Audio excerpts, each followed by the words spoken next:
Hey everybody, how you doing? It's Bruce here with Traveling with Bruce. Welcome back to my channel. I gotta tell you, things are happening. Today is daily number 18. 10 plus 8. Fantastic. And today's date is December the 18th. Wow. Now, some people ask me, does that mean that you've done a daily every day since December the 1st? No. I do a daily and I air it the same day. So I do about 5 dailies a week. Kind of like a Monday to Friday daily kind of guy, but once in a while I'll throw in a weekend daily just to kind of mix it up. But today, number 18 on December the 18th, 2017. It's Monday. What a weekend we just had. Thanks for all of you new subscribers out there. Man, have things ever happened in the last 3 weeks, 2 weeks, I guess? When I last did my daily, I think I was celebrating 103 subs, 103 subscribers. We just broke 100. And we got to 103, and I thought, man, this is fantastic. And over the weekend, they just kept coming, and here we are at 121. I mean, it's unbelievable. I think the first 50 subs I got took me about 2 months, a little over 2 months to get. The last 50 subs that I've received have taken 30 days. Isn't that something? So the growth rate is really coming on. And views, 25,000 views now on my views on my channel. So that's coming on. I think we're up to 500 a day now. I think last week I was happy to get 400 in a day. Now we're pushing 500 a day. So thank you everybody for watching. I hope I don't let you down, and we'll just keep it going. Now today's topic, I've got a couple of topics to talk to you about today. The first one I wanted to mention was a little follow-up on my daily number 17 when I was talking about the NFL television ratings and these on-field rulings that were going on and causing delays in the game. Did you happen to see yesterday's game between the Steelers and the Patriots? The big showdown of the two leaders. And wouldn't you know it, right at the height of the game, at the height of tension and excitement, we had what looked like a touchdown for Pittsburgh. If the football player was a running back, and he was running towards the end zone, and he just stuck that ball over the goal line, which I've talked to you about before, he would have been ruled a touchdown. But he was a receiver, and he caught the ball on about the 1.5 yard line, and then he stretched out to get the ball over the goal line, broke the plane of the goal line, and then with gravity he landed on the ground, and the replay officials detected the slightest movement of the football, and they called it an incomplete pass. The ball never squirted out anywhere. No one touched him. I don't know what a touchdown is anymore. That's the problem with me, and I think other people are having the same problem, and maybe that's affecting ratings. I don't know, just maybe I'm guessing. I might be off base here, but boy, I find this so frustrating. Anyway, that was yesterday. This is today. Other news, cruise ship news. I know a lot of you follow me for cruise ship information and updates and that type of thing, and I wanted to mention today the news. We've been kind of hearing it. It used to be really dominant news when this happened. This used to be like at the top of the CNN news wire, but now it's sort of way down there. It's the virus, the stomach virus, I think it's called Norvovirus, and you know, this has been around mankind forever. I remember when I was a kid, and that's a while ago. People would talk about going on a holiday to Mexico, and they'd say, "Don't drink the water, don't drink the water." Well, what they were really saying in disguise was, you know, when you go to Mexico, you get sick, and you end up in the bathroom all the time, and oh, it's not fun, and there's a virus because of unsanitary conditions and that type of thing. Because you were visiting at the time in the 70s, you were visiting a third world country as opposed to modern Mexico today, and this type of thing. Well, on the cruise ship, in the cruise ship world, when you have a ship like the Independence of the Seas, which the latest virus is broken out on, or at least the one we've heard about anyway, the Independence of the Seas from Royal Caribbean, beautiful ship, built in 2008. It's like 9 years old. In the ship business, it's still new. 4,375 passengers and 1,360 crew members are on this thing. So the maximum capacity can be 5,735 people. That's the size of a town. Now, in any town you go to, I don't care where the town is in the US, Canada, Britain, Germany, you go to a town of 5,700 people, and if you could somehow figure out an accurate count of how many people are sick today in the town and how many have a stomach virus in the town, there'll be several hundred. People are always getting sick. People get colds, they get flus, they get whatever. And I'm guilty of this. I know others have to be guilty of this. You know, you've got a trip coming up, a holiday like this that you're really looking forward to. You booked it 6 months ago. You booked it 8 months ago. You booked it a year ago. You know, it might be whatever the occasion. I mean, a cruise is a cruise, and for some people, it's a once-in-a-lifetime thing or a first-in-a-lifetime thing. No matter how bad you feel the day before the cruise, you're going. You're getting on that airplane. You got a cold, you don't care. You're going. Well, the other passengers on the plane and the other passengers on the ship are likely to be exposed to your germs. Well, what are you going to do? It's just, it's life. We're human beings and we get around. And to have 322 cases of the virus on a ship of upwards of 5,700 people on board, and not all that big a deal, but oh, it makes for great headlines. And it like I said, 2 years ago, this was the rage in the newspaper business, in the news business. Cable news loved this stuff. They would have camera crews at the dock watching people coming off the ship as if they're going to come off on stretchers or something like that. They're not. No, they're not.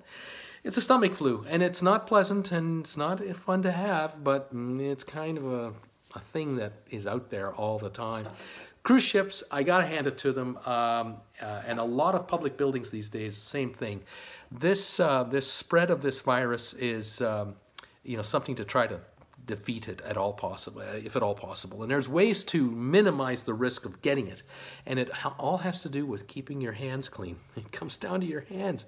So if you go to the bathroom, when you finish using the bathroom, I don't care what you're in there for, 1 or 2, or just, you know, cleaning up your hair. Wash your hands before you leave.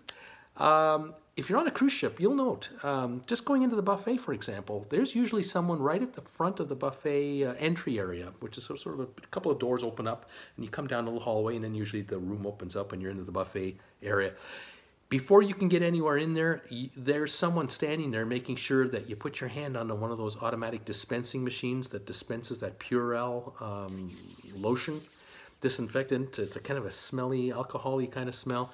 It kills all the germs and really goes a long way. And I'll tell you, every passenger, every time you come into that buffet, they expect you to do that. And I just got used to it as a passenger, a breakfast, lunch, or dinner, whenever I went through there. I popped my hand under there, no big deal. You rub your hands, and air just, you know, evaporates it within 5, 10, 15 seconds. Your hands are completely dry. And it's their attempt to make, you know, every possible attempt to at least make that area as clean as humanly possible for, you know, for its germ. But really, you know, we should be thinking all the time, you know, you go to the bathroom, wash your hands. You know, it's a simple thing. And this is how it spreads. And unfortunately, with 5,700 passengers on a ship, you know, the intermingling of people, some are going to get ill, and that's just the way it is. It's really not a big deal. Don't ever cancel a cruise because of it. Don't be afraid of that. You have just as much chance of getting that virus in wherever you live, anywhere you live, than if you went to on a cruise. Okay. Last thing I want to talk about today is this terrible story we're just getting on the news today. It's just hitting right now on my television. There's a trail derailment just outside of Seattle. And it's a sad story. It's an inaugural run, first day that this train has been in service between Seattle and Portland. It is America's version of a high-speed train, okay? For those of you who are train aficionados, you know, I'm a bit of a train aficionado, but not diehard, but an American high-speed train in Germany is known as a regional train. A train that can go up to about 100, 120 miles an hour between a couple of towns, a couple of cities, no big deal. A high-speed train in Germany or France, we're talking 180 to 200 miles an hour or more. That's a high-speed train. And of course, in China and Japan, you're talking 300 miles an hour. So, you know, we're in a different class here. But in any event, a derailment is a derailment. It's a serious thing, and it can be fatal. And we haven't heard the numbers yet, but the pictures look just awful from the air that we've seen so far. But I wanted to give you some statistics on train derailments and that type of thing, just to give you a kind of a glimpse of what the world is like out there. In Germany, there have been 22 deaths since 2007. So over the last 10 years, there have been 22 people who've died in train accidents in Germany. And they've had, in 2015 alone, 2 billion people used the train for the year, and they traveled over 79 billion kilometers. That's about 50 billion miles in Germany. So 22 deaths over 10 years, averaging 2 deaths a year, from 2 billion passengers a year, 50 billion miles. It's a very safe form of travel in Germany. Unfortunately, in the United States, the numbers aren't so good. 61 deaths, triple the number of deaths in the US since 2007. But the sad part about it is we're talking about, instead of 2 billion passengers, we're talking about 29 million passengers. And instead of 50 billion miles, we're talking a maximum of 10 billion miles. And so the rate of accidents in the United States and the death rate is far, far higher per 100,000, whatever measure you want to use. It's not triple. It may well be 10-fold, 15-fold worse. And that is unfortunate, because the United States of America, great country that it is, has unlimited wealth as far as other countries is concerned, and unlimited engineering. But it has, unfortunately, a very unstable and decaying infrastructure. I guess that's the way to put it. You know, we'll find out eventually what caused this derailment, but generally speaking, when a train derails, it's usually because a train is either traveling too fast on a track that's rated at a lower speed, or the track failed. It was rated for a certain speed for a certain type of train, and then the line gave out, and of course the train went straight when the train curved, you know, the track was curving. And we'll find out eventually what happened. But it's a sad story, and you know, you just don't want to see that type of thing, and you don't want to dissuade people from taking the train. It's a very efficient way to go. But boy, in Europe, in China, in Japan, South Korea, in many other countries around the world, train travel is a national priority. It's an absolute given, almost like a God-given right. If you're a European in Austria or Switzerland or France or Italy, Germany, Spain, high-speed rail is an expected service that is just supposed to be there, and it's supposed to be reliable, and it's for the masses, and you have regular service and you have first-class service. So pay the way you want to go, but it's safe, it's efficient, and it works. In the United States, car is king. Airplanes have, you know, still dominate 300-mile, 400-mile routes. Airplanes. Trains are relegated to a distant third place, and unfortunately, you know, these kinds of events are happening. The other thing we heard, of course, this weekend was the shutdown of the Atlanta International Airport. Oh my gosh! Electricity is out for 10 hours at the world's busiest airport in the, you know, on the planet. Can you imagine having been stuck there? That was terrible. You got to feel for anyone who was trying to go through Atlanta to a connecting flight somewhere else and getting stuck in this, or not even making it to Atlanta and getting to the next stop. I mean, it just, the ramifications are just unbelievable. The money that this costs is exponential. It's tens of millions, if not hundreds of millions of dollars of inconvenience. It's terrible. A week before Christmas. Shouldn't happen. Now, is that an infrastructure problem? Maybe. Was it an accident? Maybe. But it happened nonetheless. And all the redundancy systems that Atlanta has didn't work, didn't save it. And so the airport was dark for 10 hours. And you can imagine people trying to reach relatives and friends using their phones. As long as you had battery life in your phone, you could talk to relatives and friends. How many cell phones died in the first 4 to 5 hours of that power shutdown? And the last 5 hours of that shutdown, no one had telephone service. No one had internet service. You were all out. So it would have been just really inconvenient. But hey, what are you going to do? It happens, and that's life, I guess. Sorry to be such a downer today, but that's the way it was this last couple of days. This is what we've noticed, is what we're seeing, is what I've noticed, so I thought I'd comment on it, put in my 2 bits worth.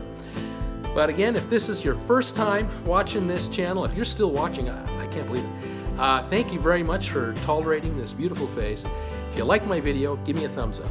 If you hate this video, cut me a break. Give me a thumbs up. And if you like what I'm doing, subscribe to my channel like others are doing, and let me know I'm on the right track. YouTube now knows I got that letter. By the way, I got that email. I was telling you folks about this. Congratulations email for 100 subscribers. It came in over the weekend, so YouTube has said, way to go, Brucey boy, you did it.